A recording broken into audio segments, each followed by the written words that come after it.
Connecte ta foi Kids, l'endroit où tu connectes ta foi à Jésus. Tu as déjà fait un rêve si étrange que tu te réveilles avec le cœur qui bat fort comme un tambour. Un rêve qui te laisse plein de questions dans la tête. Et si c'était plus qu'un rêve? Et si Dieu voulait te dire quelque chose pendant que tu dors? C'est ce qui arrive à un garçon il y a très longtemps. Un garçon pas comme les autres. Il s'appelle Joseph. Et ses rêves ne sont pas ordinaires. C'est des messages cachés, des signes mystérieux, des promesses venues du ciel. Mais attention, ce que Dieu lui montre va tout changer pour lui, pour sa famille, pour tout un peuple. Prêt à rentrer dans l'histoire? Alors ferme tes yeux maintenant un instant. Imagine-toi dans un désert brûlant, le sable chaud sous tes pieds, le vent qui souffle doucement et les étoiles qui brillent fort le soir. Et maintenant, écoute bien ce que je vais te dire. Dieu a quelque chose à te dire à travers l'histoire de Joseph. On y va? Joseph vit avec ses parents et une sacrée équipe de grands frères, 10 en tout. Ils habitent à Canaan, un pays chaud où le soleil tape fort avec des collines dorées et des champs de blé qui dansent au vent. Joseph n'est pas le plus jeune, pas tout à fait. Il a un petit frère, Benjamin, le vrai petit dernier. Mais lui, Joseph, c'est le chouchou de papa. Jacob, leur père, l'aime plus que tous les autres. Et ça se voit. Un regard, un sourire, une petite attention, rien que pour lui. Et les autres frères, rien. Et là, boum, les frères sont rouges de jalousie. Chaque fois qu'ils voient Joseph, leur cœur fait grrr. Pourquoi lui? Pourquoi toujours lui?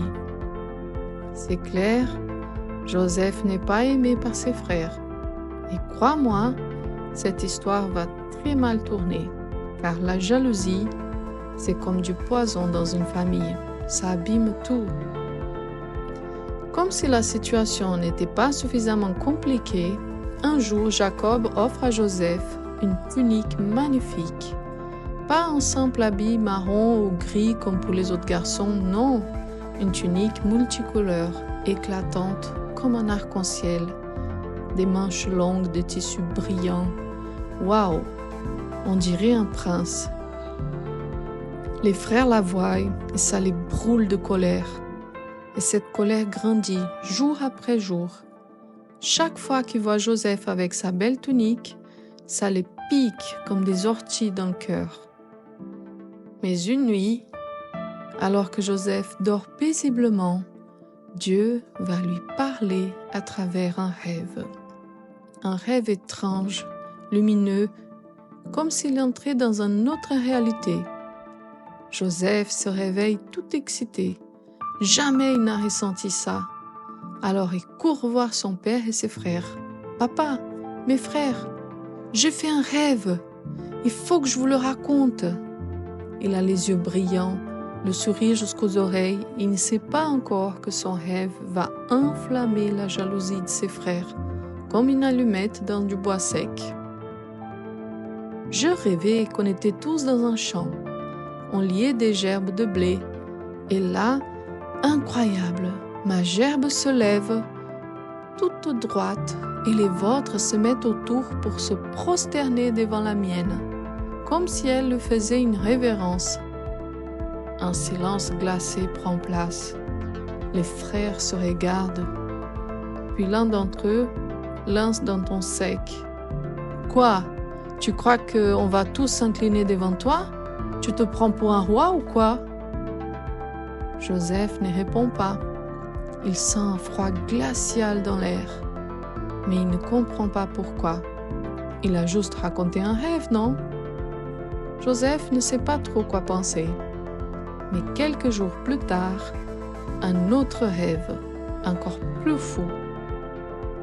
est comme pour lui confirmer quelque chose. Ce 12e rêve ressemble beaucoup au premier. Et Joseph n'hésite pas à le raconter à tout le monde encore une fois, sans se douter du danger. « Cette nuit, dit-il, j'ai rêvé que le soleil, la lune et 11 étoiles se prosternaient devant moi. Elles brillaient fort comme si elles se regardaient et puis elles se sont toutes inclinées devant moi. » Même son père Jacob hausse les sourcils. Il le fixe un instant, surpris. Il répète lentement. « Tu veux dire que... moi, ta mère et tes frères, on va tous s'incliner devant toi ?»